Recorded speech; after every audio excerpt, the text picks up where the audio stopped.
Hey you and welcome to this video where I will help you out how to create a new collector in SurveyMonkey. So right now we are at our home tab and we want to create a new collector. So what we're going to do is we go right here to a survey where we want to add a collector, and then we click here on publish survey.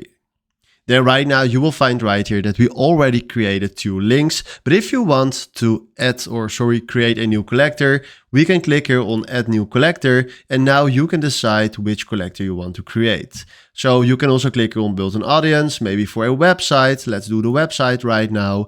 And then he creates right here for you an option where we can embed a survey or embed a button. So let's do embedded survey.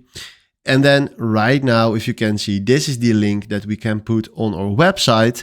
And if I go back to all collectors, you see right now that we just created a new collector right here. So this is how you can create a new collector in SurveyMonkey. Hopefully this was exactly the video where I was looking for. Thanks for watching and have a wonderful day. Ciao.